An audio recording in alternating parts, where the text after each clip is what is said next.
Islamabad high court में कागजात नामजदगी में मुबैना बेटी को जाहिर न करने पर इमरान खान के खिलाफ नाअहली केस की समाअत हुई है। अदालत ने लार्जर बेंच बनाने का फैसला किया है। इस पर हम मजीद बात करेंगे डॉन न्यूज के नुमाइंदे उमर मेहताब बर्नी से। उमर बताएगा समाअत का मजीद अहवाल क्या है। जी, इस्लामाबाद हाईकोर्ट के चीफ जस्टिस आमिर फारूक ने कागजात नामजदगी में मुबैना बेटी को जाहिर न करने पर इमरान खान के खिलाफ नाअहली केस की समाअत की। दौरान समाअत दरख्वास्त गुजार साजिद महमूद की जानिब से सलमान बट एडवोकेट जो थे वो अदालत में पेश हुए।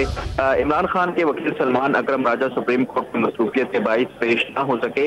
उनके मावन वकील ने इस्तदा की कि सलमान अकरम राजा सुप्रीम कोर्ट के बेंच नंबर 1 में पेश हुए हैं।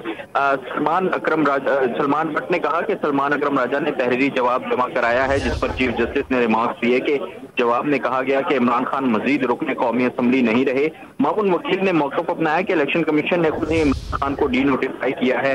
अदालत ने रिमार्क्स दिए कि मुनासिब होगा कि इमरान खान से मुतालिक नई सूरत हाल का पता चले। जिस बयान हल्फ दरख्वास्त आई है वो 2018 का है। मावन वकील ने कहा कि इलेक्शन कमीशन ने इमरान खान को डीसी किया और वो मुस्तफी भी हुए।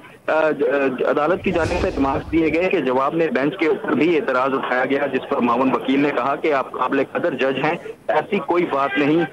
वजूहात की बिना पर केस से अलहदगी हुई थी। इस केस में कोई जल्दबाजी तो है नहीं। मार्च की कोई तारीख दे दें। जिस पर अदालत की जानिब से इस केस में जो है लार्जर बेंच बनाने का फैसला किया गया। बहुत शुक्रिया उमर बर्नी, हमें बता रहे थे इस्लामाबाद हाईकोर्ट में कागजात नामजदगी में मुबैना बेटी को जाहिर न करने पर इमरान खान के खिलाफ नाअहली केस की समाअत हुई है।